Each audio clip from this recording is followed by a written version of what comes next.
साथियों, सहकारिता ने गवर्नर बनाया।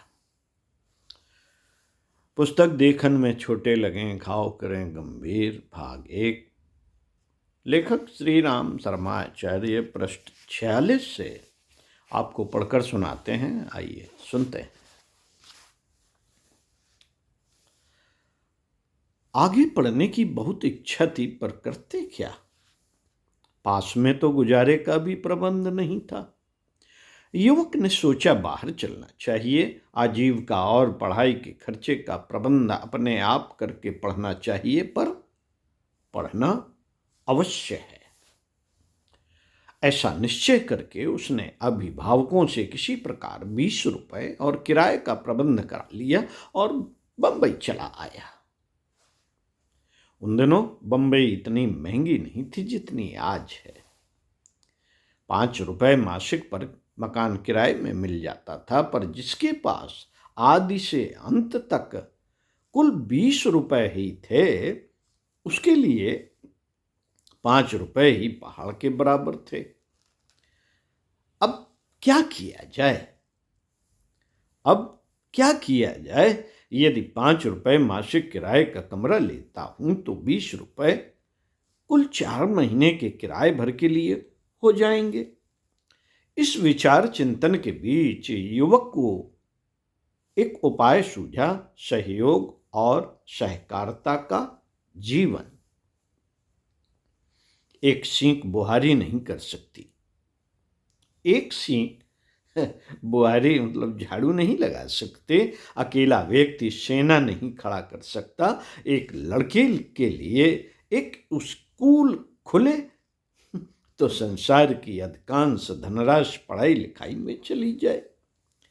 यूं कहें कि रहने के मकानों के लिए स्थान ही न रहे, हर स्थान स्कूल बन जाए। ऐसी दिक्कतों से बचने के लिए सहकारिता एक देवता है, जिसमें छोटी छोटी शक्तियां एकताबद्ध होकर करके अनेक महत्वपूर्ण साधन सुविधाएं जुटा लेते हैं।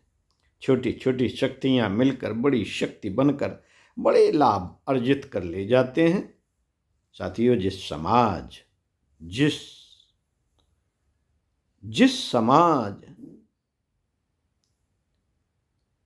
में, जिन देशों में सहयोग और सहकारिता का भाव जितना अधिक होगा, वह देश, वह समाज उतना ही सुखी, सशक्त और समुन्नत होगा। ऐसे उदाहरण युवक के लिए प्रकाश बन गए। उसने अपनी तरह के 4 और निर्धन विद्यार्थी खोज लिए और एक कमरा 5 रुपए मासिक पर किराए में ले लिया।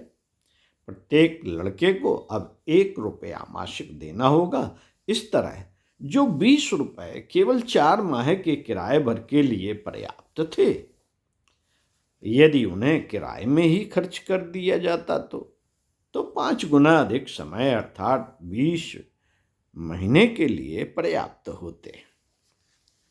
फिर आई भोजन की समस्या। अकेले भोजन पकाते तो 20 रुपए एक ही महीने के लिए होते।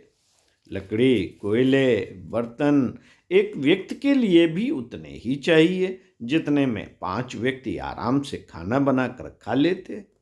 व्यक्तिवाद सामूहिकता से हर दृष्टि से पीछे है। व्यक्तिवाद, हम, हमारा, हम, मैं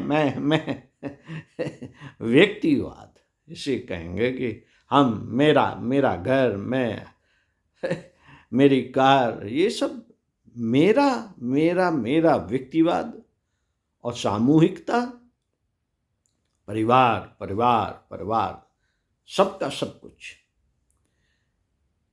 तो ये हुई सामूहिकता। सामूहिकता से हर दृष्टि से पीछे है व्यक्तिवाद। सामूहिक परिवार आज भी जहां हैं, आर्थिक और भावनात्मक दृष्टि से बड़े लाभदायक हैं। पहले तो उन्हें इस वैज्ञानिक लाभ के कारण ही प्रतिष्ठापित किया गया था। आज भी यदि कई कई व्यक्ति मिलकर खाने पीने, रहने, काम करने की आदत डालने का प्रयत्न करें तो वे उन लाभों को स्पष्ट अनुभव कर सकते हैं। युवक ने इस समस्या का समाधान भी ऐसे ही किया। एक ऐसा ढाबा ढूंढ लिया जिसमें कई लोगों का खाना एक साथ पकता था। यह भी उसमें सम्मिलित हो गए। मासिक खर्च कुल 5 रुपये आया। जो पैसे एक ही महीने में खाना देने भर के लिए थे, अब उनसे कम 4 माह की निश्चिंतता हो गई।